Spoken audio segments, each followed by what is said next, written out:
إن الحمد لله نحمده ونستعينه ونستغفره ونعوذ بالله من شرور أنفسنا ومن سيئات أعمالنا من يهده الله فلا مضل له ومن يضلله فلا هادي له أما بعد فقال الله تعالى في القرآن الكريم بعد أعوذ بالله من الشيطان الرجيم بسم الله الرحمن الرحيم يا أيها الناس اتقوا ربكم الذي خلقكم من نفس واحدة وخلق منها زوجها وبث منهما رجالا كثيرا ونساء واتقوا الله الذي تساءلون به والأرحام إن الله كان عليكم رقيبا وقال أيضا يا أيها الذين آمنوا اتقوا الله حق تقاته ولا تموتن إلا وأنتم مسلمون وقال أيضا يا أيها الذين آمنوا اتقوا الله وقولوا قولا سديدا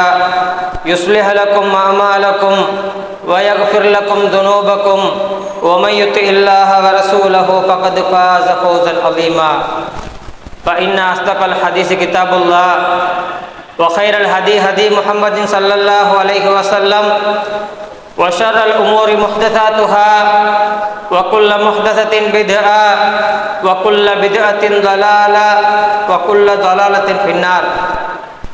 வார்த்தைகள் சிறந்தது, சரியானது அல்லாஹ்வின் வார்த்தை திருமறை குர்ஆன் என்றும், வழிகாட்டல்களிலே எல்லா இடங்களிலும் எவ்வித அச்சமும் பயமுமின்றி பின்பற்றக்கூடிய வழிகாட்டல் நபிகளார் ஸல்லல்லாஹு அலைஹி வஸல்லம் அவர்களுடைய சுன்னா வழிமுறை என்றும், விடயங்களிலே கெட்டது மோசமானது மார்க்கத்தில் எவைகள் எல்லாம் மார்க்கம் என்ற பெயரில் புதிதாக புகுத்தப்பட்டவைகளோ அவைகள் என்றும், அவைகள் அனைத்தும் பிதுஅத்துக்கள், நூதன அனுஷ்டானங்கள், பிதுஅத்துக்கள் அனைத்தும் வழிகேடுகள், வழிகேடுகள் அனைத்தும் நாளை மறுமையில் ஒரு அடியானை நரகின் பக்கம் கொண்டு சேர்க்கும் என்ற நபிகளார் ஸல்லல்லாஹு அலைஹி வஸல்லம் அவருடைய ஹதீஸை கூறியவனாக இந்த ஹுத்பா பிரசங்கத்தை ஆரம்பிச்சுகிறேன்.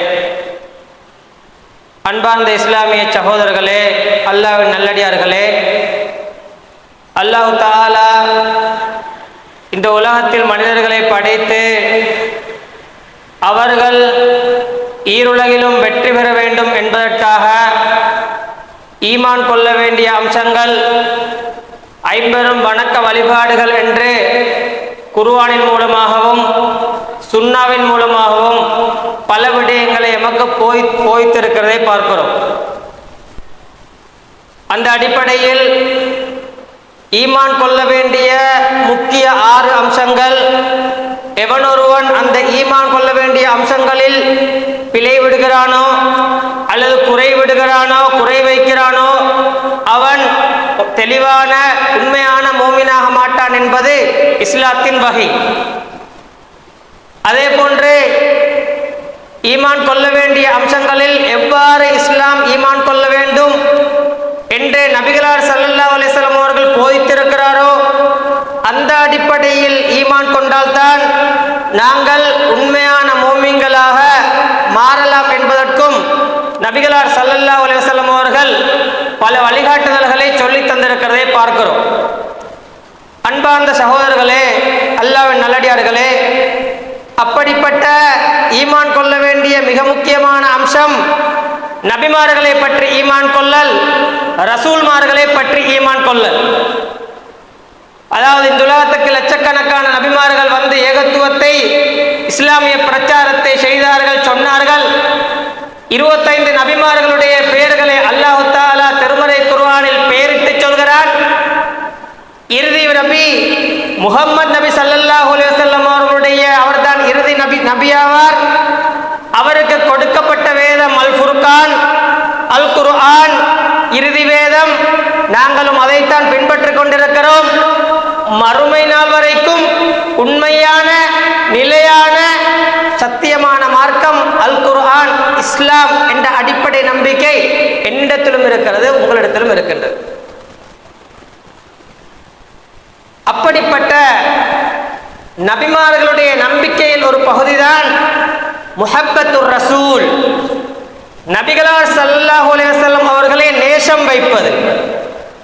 ஒரு கட்டத்தில் நபிகளார் ஸல்லல்லாஹு அலைஹி வஸல்லம் அவர்கள் சொன்னார்கள், வல்லதி நஃப்ஸி பியதிஹி, என்னுடைய உயிர் எவன் கைவசம் இருக்கிறதோ அவன் மீது சத்தியமாக, லா யுமினு அஹதுக்கும், உங்களில் ஒருவர் ஈமான் கொள்ள மாட்டார். எதுவரைக்கும் என்றால், உங்களோட உம்மா பாப்பாவை விட, பிள்ளைகளை விட, ஒட்டுமொத்த உலக மக்களை விட என்னை நேசிக்கும் வரைக்கும் நீங்க மூமினாக மாட்டீங்க என்று நபிகளார் சொன்னார்கள்.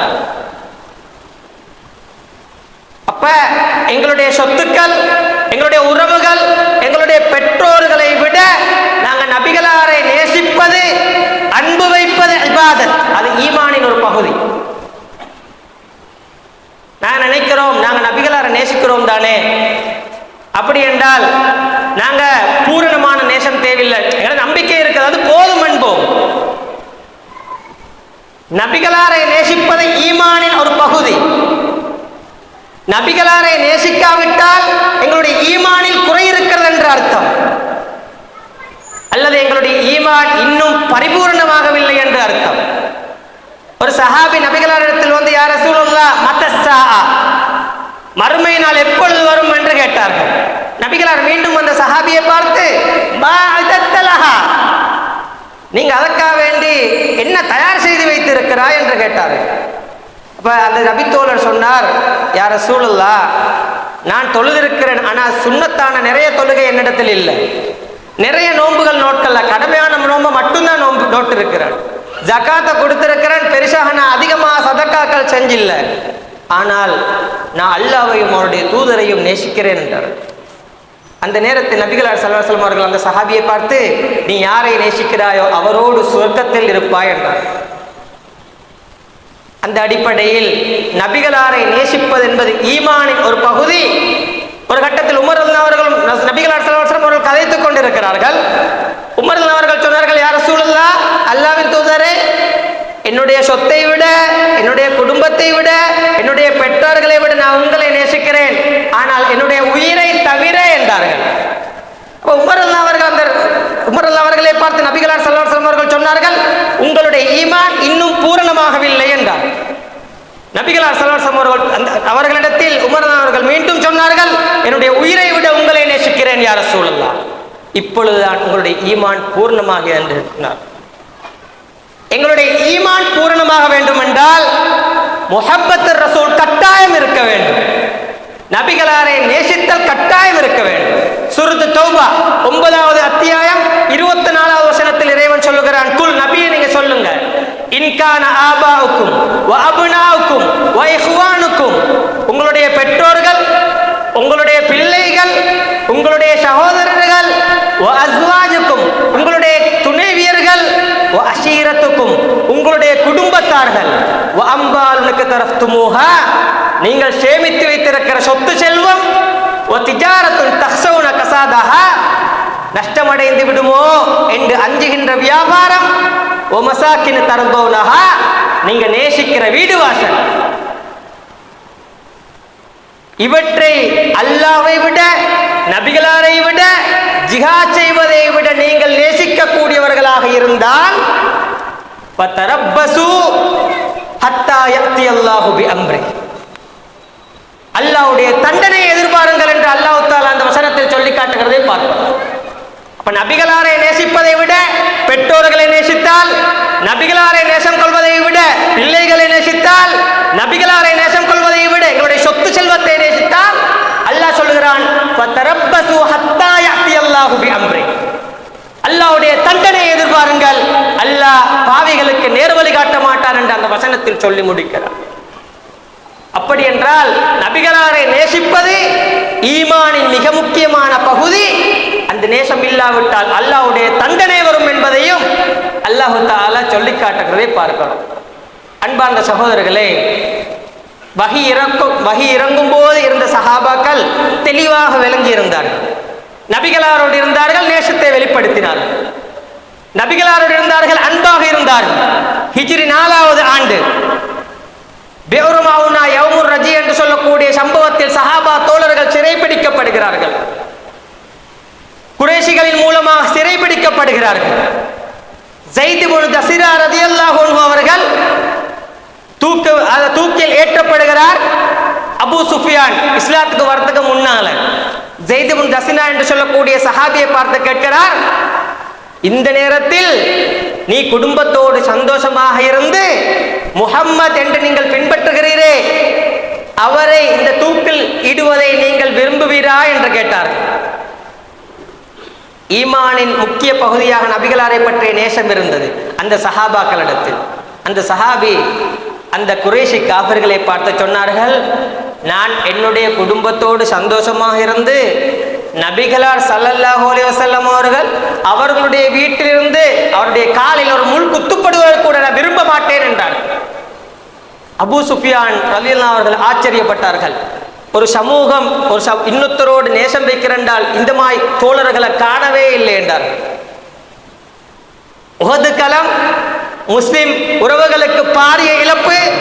சஹாபா தோழர்கள் கிட்டத்தட்ட 70 சஹாபா தோழர்கள் ஷஹீதாக்கப்படுகிறார்கள்.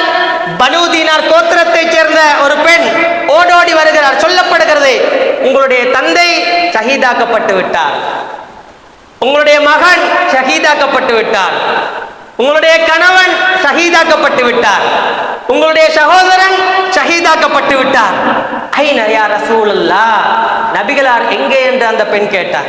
நபிகளாரை கண்டவுடன் குல்லு முசீபத்தின் பஅதக ஜலல் யா ரசூலுல்லாஹ், எல்லா முசீபத்தும் உங்களுக்கு போறதா, நீங்க உசுரோடிக்கிற எனக்கு போதுமென்றார். நபிகளாரை நேசித்த தோழர்கள் என்று அவங்க விளங்கி வச்சிருந்தாங்க. நபிகளாரை எப்படி நேசிக்கணும், நேசிப்பது ஈமானுடைய ஒரு பகுதி தெளிவாக விளங்கி வைத்திருந்தார்கள். ஒவ்வொரு யுத்த காலத்திலும், ஹிஜ்ரத்துடைய நேரத்தில், பத்ர் யுத்த காலத்தில் வரலாற்றை புரட்டி படிக்கின்ற பொழுது சஹாபா தோழர்கள் எப்படி நேசத்தை வெளிப்படுத்தினார்கள் என்ற ஈமானின் ஒரு பகுதி என்பதை விளங்கி வைத்திருந்தார். அப்படி நபிகளாரை நேசிக்காவிட்டால் அல்லாஹ்வின் தண்டனை வரும் என்பதில் உறுதியாக இருந்தார். அன்பார்ந்தவர்களே, நபிகளார் எங்களோடு இல்லை, நாங்களும் நபிகளாரோடு வாழக்கூடியவர்களாகவும் இல்லை. இப்ப நாங்க எப்படி நபிகளாரை நேசிப்பது, எந்த அடிப்படையில் நாங்கள் நபிகளாரின் நேசத்தை வெளிப்படுத்துவது, அதற்கான தெளிவான வழிகாட்டுதல்களை இஸ்லாமிய மார்க்கம் நமக்கு சொல்லி தந்திருக்கிறதை பார்க்கிறோம். முதலாவதாக அல்லாஹ் தஆலா குர்ஆனில் சூரத்துல் அஹ்ஸாப் 56வது வசனத்தில் சொல்கிறான், இன்னல்லாஹ வ மலாயிகத்தஹு யுஸல்லூன அலன் நபி யா அய்யுஹல்லதீன ஆமனூ ஸல்லூ அலைஹி வ ஸல்லிமு தஸ்லீமா. நபிகளார் மீது ஸலவாத் சொல்லுங்கள். நபிகளாருடைய பெயரை கேட்டால் ஸலவாத் சொல்லுங்கள். அல்லாஹ்வும் மலக்குமார்களும் நபிகளார் மீது ஸலவாத் சொல்லக்கூடியவர்களாக இருக்கிறார்கள். நபிகளாரின் நேசத்தின் வெளிப்பாடு. நபிகளார் ஸல்லல்லாஹு அலைஹி வஸல்லம் அவர்கள் சொன்னார்கள், என்னுடைய பெயர் கேட்டு ஒரு முறை யாராவது ஸலவாத் சொன்னால் அல்லாஹ் அவருக்காக 10 விடுத்தம் ஸலவாத் சொல்கிறார். நபிகளார் மிம்பருக்கு ஏறி ரகிமான் ஃபுரஜுலின், மனிதன் நஷ்டமடைந்து விட்டான் என்றார்கள். எவனிடத்தில் என்னுடைய பெயர் சொல்லப்பட்டு என் மீது ஸலவாத் சொல்லலையோ அவன் நஷ்டமடைந்து விட்டான் என்றார்கள். இன்னும் ஒரு கட்டத்தில் நபிகளார் சொன்னார்கள், உங்களில் மிக பெரும் கஞ்சன் யார் தெரியுமா? நபிகளாருடைய பெயர் கேட்டு ஸலவாத் சொல்லாதவர்கள். நபிகளாரின் நேசத்தின் வெளிப்பாடு என்றால் நபிகளார் ஸல்லல்லாஹு அலைஹி வஸல்லம் அவர்கள் மீது ஸலவாத் சொல்வது என்பது மிக முக்கியமான இபாதத். அன்பார்ந்த இஸ்லாமிய சகோதரர்களே, மிக முக்கியமான இபாதத். அப்படி நபிகளாருடைய பெயர் கேட்டு அல்லது நபிகளாருக்கு ஸலவாத் சொல்வது என்பது எங்களுடைய நபிகளாரை பற்றியுள்ள நேசத்தை வெளிப்படுத்துவதின் அடையாளம். அடுத்ததாக நபிகளார் ஸல்லல்லாஹு அலைஹி வஸல்லம் அவர்கள் தங்களுடைய வாழ்க்கையில் எவைகளை கட்டளைகளாகவும் வணக்கங்களாகவும் நல்ல விடயங்களாகவும் சொல்லி தந்திருக்கிறதோ அவற்றை ஏற்று நடப்பதும் பின்பற்றுவதும் நபிகளாரின் நேசத்தின் அடையாளம். தொழுகையில் மட்டுமல்ல, இபாதத்களில் மட்டுமல்ல நபிகளாரை பின்பற்றுவது. வியாபாரம் செய்கிறோமா, எங்களுடைய வியாபாரத்தில் பொய், களவு, மோசடி, வட்டி இப்படிப்பட்ட விடயங்கள் கலக்கப்படுகிறதா? நபிகளாரை நாங்கள் நபிகளாரை நேசித்திருக்கிறோமா இல்லையா என்பதை சிந்திக்க கடமைப்பட்டு இருக்கிறோம். சர்வசாதாரணமாக வியாபாரத்தில் பொய், சர்வசாதாரணமாக வியாபாரத்தில் ஏமாற்றல் நபிகளாரை நேசிப்பதற்கான அடையாளமா அன்பார்ந்தவர்களே? ஆகவே நபி எந்த பெயரில் வந்தாலும் வட்டி தான். அதற்கு காரணம் சொல்லலாம். அது அரபு பெயரை வைத்தாலும் என்ன, ஆங்கில பெயரை வைத்தாலும் என்ன. 7 பெரும்பாவங்களில் மிக முக்கியமான பாவம் வட்டி பொருளாதாரம். அப்ப நபிகளாரை நாங்கள் நேசிப்போம் என்றால் எங்களுடைய பொருளாதாரத்தில் ஹலால் ஹராம் பார்க்கப்பட வேண்டும், வட்டி கலக்கப்படுகிறதா என்பதை பார்க்கப்பட வேண்டும். எங்களுடைய ஆடை அலங்காரம், எங்களுடைய சிகை அலங்காரம், குறைந்தபட்சம் நபிகளார் ஸல்லல்லாஹு அலைஹி வஸல்லம் அவர்கள் வலியுறுத்தி சொன்ன தாடி, நாங்கள் நபிகளாரை நேசிப்பதற்கான அடையாளத்தை எப்படி வெளிப்படுத்துகிறோம்? சஹாபா தோழர்கள் உயிரை கொடுத்தார்கள், உடமையை கொடுத்தார்கள், நேசித்தார்கள், அல்லாஹ்வின் திருப்பொருத்தத்துக்கு ஆளானார்கள். நாங்கள் எப்படி நபிகளாரை நேசிக்கிறோம்? நபிகளாருடைய கட்டளைகளை எடுத்து நடப்ப கேட்டா விளக்கம் சொல்கிறோம், இதுவும் மேலும் தானே என்று. உண்மையாக நபிகளாரை நேசிப்பதன் அடையாளம் என்ன? ஒவ்வொருவரும் தனக்குள் கை வைத்து கேட்டு பார்க்கக்கூடிய மிக முக்கியமான சந்தர்ப்பம். அன்பார்ந்தவர்களே, நபிகளாரை நேசிக்கிறோம் என்றால் அடுத்ததாக நபிகளாருடைய அஹ்லாக் என்ற பகுதியை நாங்கள் எப்படி எடுத்து நடக்கிறோம்? நபிகளார் பிள்ளைகளோடு எப்படி நடந்தார்கள்? நபிகளார் சிறுவர்களோடு எப்படி நடந்தார்கள்? நபிகளார் தங்களுடைய மனைவி மக்களோடு எப்படி நடந்தார்கள்? நபிகளார் முதியவர்களோடு எப்படி நடந்தார்கள்? நபிகளார் அயல் வீட்டார்களோடு எப்படி நடந்தார்கள்? நபிகளார் உறவினர்களோடு எப்படி நடந்தார்கள்? நாங்கள் நபிகளாரை நேசிக்கிறோம் என்று உறவினர்களை புறக்கணித்து வாழலாமா? நாங்கள் நபிகளாரை நேசிக்கிறோம் என்று சொல்லிவிட்டு அயல் வீட்டின் சொத்துக்களை அபகரிக்கலாமா? நபிகளாரை நேசம் இல்லாவிட்டால் ஈமான் இல்லை என்று நபிகளார் ஸல்லல்லாஹு அலைஹி வஸல்லம் அவர்கள் சொன்னார். நபிகளாருடைய பண்பாடுகளை படித்து அதை எடுத்து நடப்பது நபிகளாரின் நேசத்தின் அடையாளம், வெளிப்பாடு என்பதை இஸ்லாம் எமக்கு சொல்லித் தருகிறதை பார்க்கிறோம். அன்பார்ந்த சகோதரர்களே, அதே போன்று நாங்கள் மறுமையில் மரணித்த பிறகு நபிகளாரோடு இருக்க வேண்டும் என்ற ஆசை வைப்பதும் நபிகளாரின் நேசத்தின் அடையாளம். திண்ணை தோழர்களாக இருந்த ஒரு சஹாபி ரபியத் இப்னு கல்பியா ஸலமி என்று சொல்லக்கூடிய அந்த தோழர் திண்ணை தோழர்கள் ஒருவராக இருந்தார். காலை உணவு உண்டால் இரவு உணவுக்கு உத்தரவாதம் சொல்ல முடியாது. இப்படிப்பட்ட இஸ்லாத்தின் விருந்தாளிகள் திண்ணை தோழர்கள். வரலாற்றை புரட்டி படித்து பாருங்கள். அந்த சஹாபியை அழைத்து வீடு வாசல் இல்லை, குடும்பம் இல்லை, உணவுக்கு கூட உத்தரவாதம் இல்லை. நபிகளார் ஸல்லல்லாஹு அலைஹி வஸல்லம் அவர்கள் சொன்னார்கள், அந்த தோழரை அடுத்து என்னிடத்தில் எதையாவது கேள், நான் இறைவனிடத்தில் கேட்டு பெற்று தருகிறேன் என்று. நாங்கள் லிஸ்ட் போடுவோம். அந்த சஹாபி தோழர், யா ரசூலல்லாஹ் முராஃபகத்துக ஃபில் ஜன்னா, நாளை சொர்க்கத்தில் நான் உங்களோட ஒன்றாக இருக்கணும் யா ரசூலல்லாஹ் என்றார்.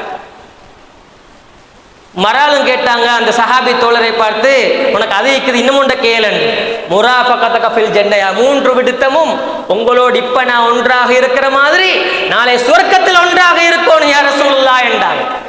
நாங்க அதை எப்ப ஆசை வைத்திருக்கிறோம்?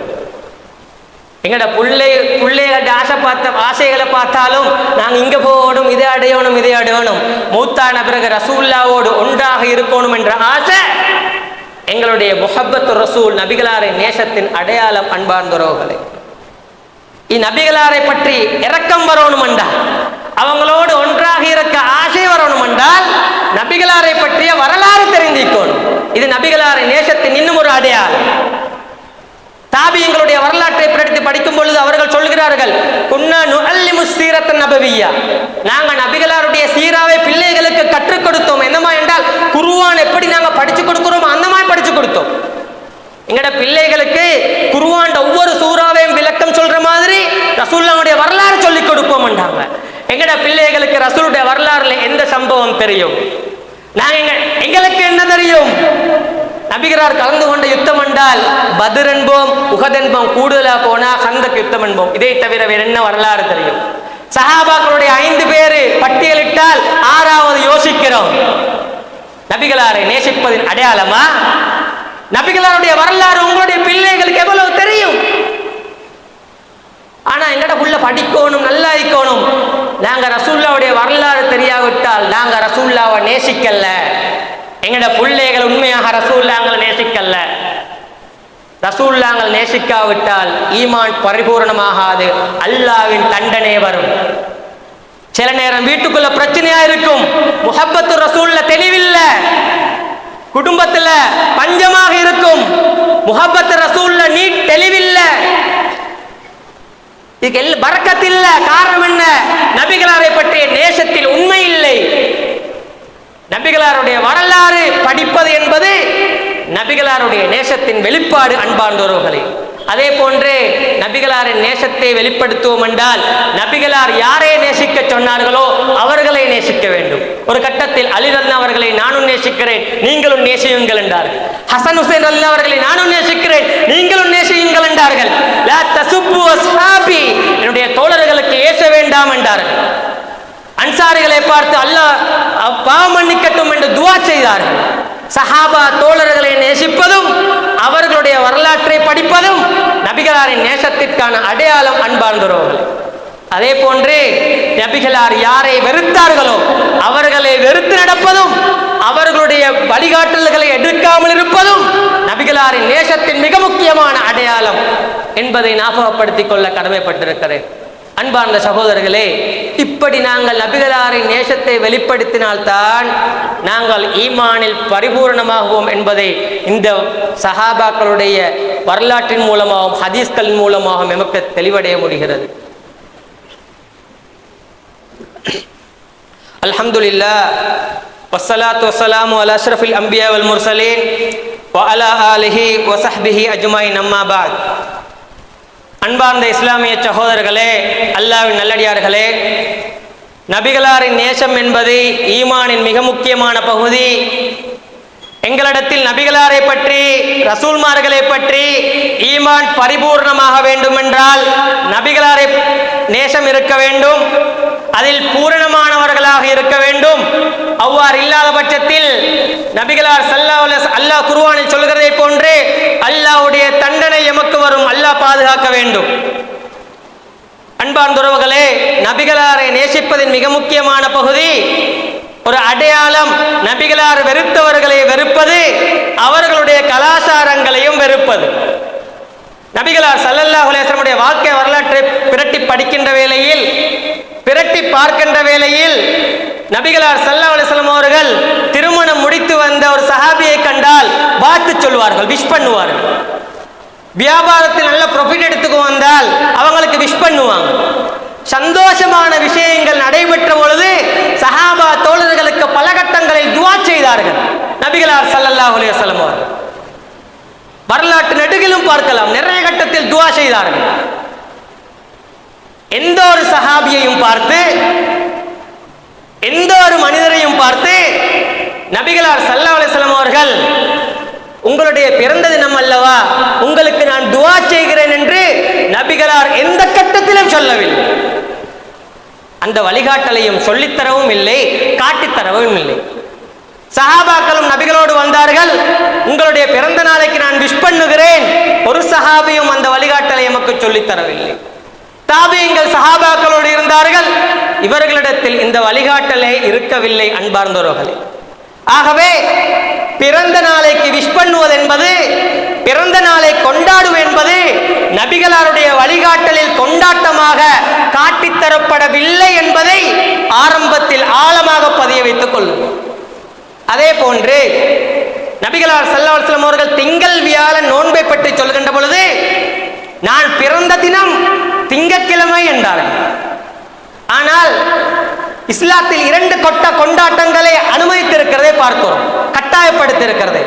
நோன்பு பெருநாள், ஹஜ்ஜு பெருநாள். அந்த இரண்டு தினங்களிலும் நோன்பு பிடிப்பதை இஸ்லாம் ஹராமாக்கி இருக்கிறது. கொண்டாடப்பட வேண்டும், மிக முக்கியமான இரு தினங்கள். ஆனால் நபிகளார் ஸல்லல்லாஹு அலைஹி வஸல்லம் அவர்கள் பிறந்த தினம் திங்கள் வியாழன் நோன்பை இணைத்து சென்றார்கள். அப்ப நபிகளாருடைய பிறந்த தினத்தில் நோன்பு நோக்கப்படுகிறது என்றால், அந்த திங்கட்கிழமை நோன்பு நோக்கப்படுவது என்றால் அந்த தினம் பிறந்த தினம் கொண்டாட்ட தினமாக எடுக்கக்கூடாது என்பதை மறைமுகமாக சொல்லித் தருகிறதை பார்க்கிறோம். அன்பார்ந்த சகோதரர்களே, அது ஆங்கில பெயர் வைத்தாலும் என்ன, அல்லது அரபு பெயர் வைத்தாலும் என்ன, எந்த பெயர் வைத்தாலும் பிறந்த தினம் என்ற அடிப்படையில் வருவது எல்லாம் நசாராக்களுடைய கலாச்சாரம். நபிகளார் யாரை வெறுத்தார்களோ அவர்களுடைய அனாச்சாரம். இது ஒரு அடிப்படை. நாங்கள் நபிகளாரை நேசிக்கிறோம் என்றால் அவர்கள் வெறுப்பவர்களை வெறுக்க வேண்டும், அவர்களுடைய அனாச்சாரங்களை எங்களுடைய கலாச்சாரமாக எடுத்துக்கொள்ளக்கூடாது. சர்வசாதாரணமாக எங்களுடைய சமூகத்தில் பார்க்கிறோம். எங்களுடைய பிள்ளைகளுடைய பிறந்த தினம் வந்துவிட்டா அவங்களுக்கு விஷ் பண்றது அந்நியவர்களுடைய நசாராக்களுடைய கலாச்சாரம். அது தெளிவான ஹராம் என்பதை உள்ளத்தில் ஆழமாக பதிய வைத்துக் கொள்ளுங்கள். மன் தஷப்பஹ பிகௌமின் ஃபஹுவ மின். யார் இன்னொரு கூட்டத்தாருக்கு ஒப்பாகிறார்களோ அவர்கள் அந்த சமூகத்தை சார்ந்தவர்கள். நாங்கள் உண்மையாக நபிகளாரை நேசிக்கிறோம் என்றால் பிறந்த தின கொண்டாட்டமோ அந்த பேரில் வந்த அனாச்சாரங்கள் எங்களுடைய வீட்டில், எங்களுடைய உறவுகளில், எங்களுடைய பிள்ளைகளிடத்தில் இருக்கக்கூடாது என்பதை ஆழமாக பதிய வைத்துக் கொள்ளுங்கள். அது இஸ்லாமிய பெயரில் மீலாத் என்று வந்தால் அது பித்அத். நபிகளார் ஸல்லல்லாஹு அலைஹி வஸல்லம் பெயரில் வந்தால் அது பித்அத், அதை விட பெரும்பாவம். அன்பார்ந்தவர்களே, அப்படி என்றால் நபிகளாரின் பிறந்த தின கொண்டாட்டம் எப்பொழுது ஆரம்பித்தது? சில நேரம் அதோடு இருக்கக்கூடியவர்களுக்கு யோசிக்கலாம், நான் நபிகளாரை நேசிக்கிறோம், நேசிப்பது மாத்து கருத்து இல்லை, அவங்கள்ட்ட அன்பிற்கும் மாத்து கருத்து இல்லை. ஆனால் நபிகளாரை எப்படி நேசிக்கணும் என்று இஸ்லாம் சொல்லி தருகிறதோ அந்த மாதிரி நேசிப்பதுதான் இஸ்லாத்துக்குரிய அடையாளம் என்பதை மறந்துவிடக் கூடாது. அப்ப நபிகளாருடைய பெயரில் மீலாத் கொண்டாடுவது என்பது எப்ப ஆரம்பித்தது? நபிகளார் ஸல்லல்லாஹு அலைஹி வஸல்லம் காலத்தில் காணப்பட்டதா? சஹாபாக்களுடைய காலத்தில் காணப்பட்டதா?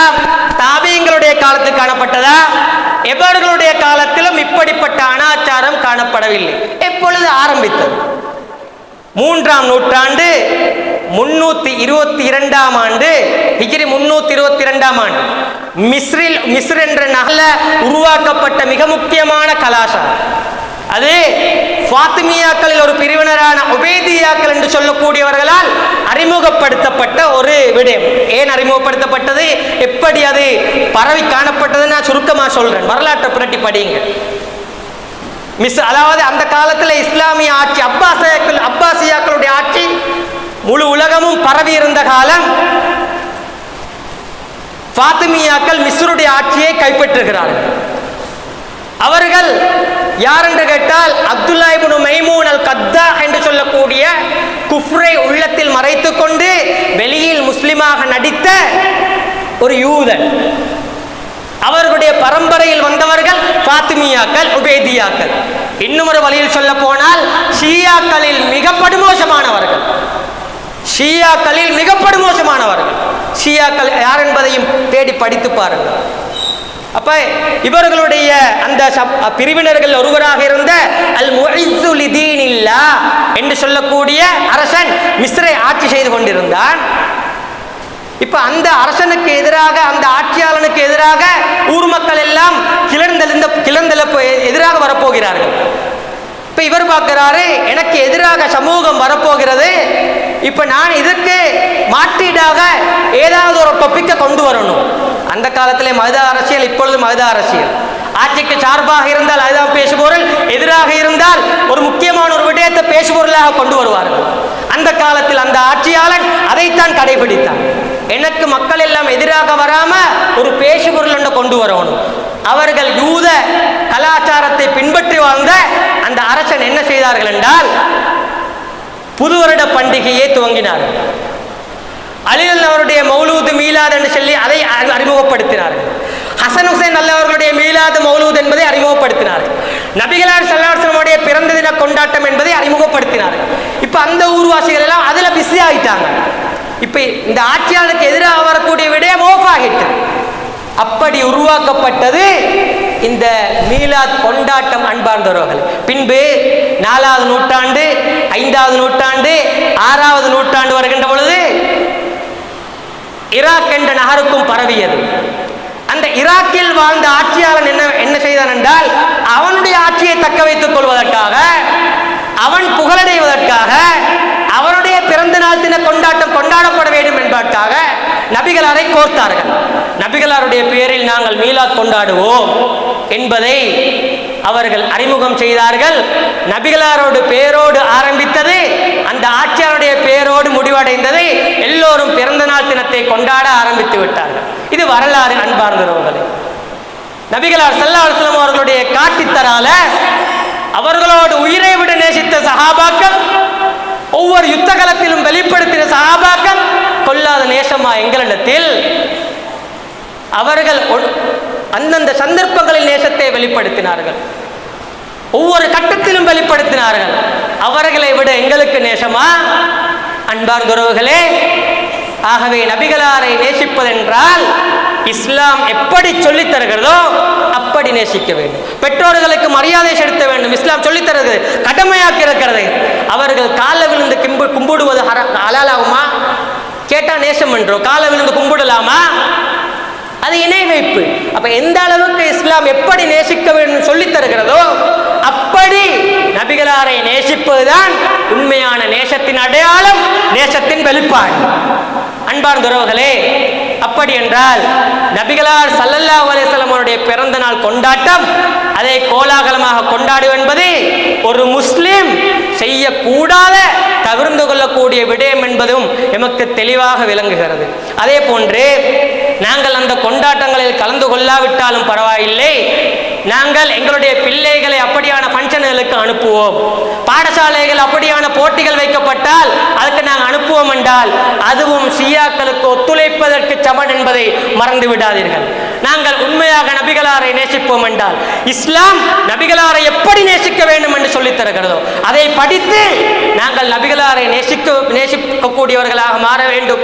எங்களுடைய பிள்ளைகளையும் எங்களுடைய குடும்பத்தார்களை உண்மையாக நபிகளாரை நேசிக்கக்கூடியவர்களாக மாற்ற வேண்டும் என்ற ஒரு அடிப்படையோடு உண்மையாக இந்த உலகத்தில் நாங்கள் நபிகளாரை உண்மையாக நேசித்து தெளிவாக நேசித்து இந்த இடத்தில் நாங்கள் எப்படி ஒன்றாக இருக்கிறோமோ அதே போன்று நாளை மறுமையில் ஜன்னத்துல் ஃபிர்தௌஸ் என்ற மேலான சொர்க்கத்தில் முத்தகீங்களோடு, சுஹதாக்களோடு, சாலிஹான மக்களோடு, நபிமார்களோடு வல்ல ரஹ்மான் நம் அனைவரையும் நம்முடைய குடும்பத்தார்களையும் ஒட்டுமொத்த இஸ்லாமிய சமூகத்தையும் ஒன்று சேர்த்தருள்வானாக. வ ஆகிரு தஅவானா அல்ஹம்துலில்லாஹி ரப்பில் ஆலமீன். அகூலு கௌலி ஹாதா அஸ்தக்ஃபிருல்லாஹ் லி வல் ஜமீல் முஸ்லிமீன்.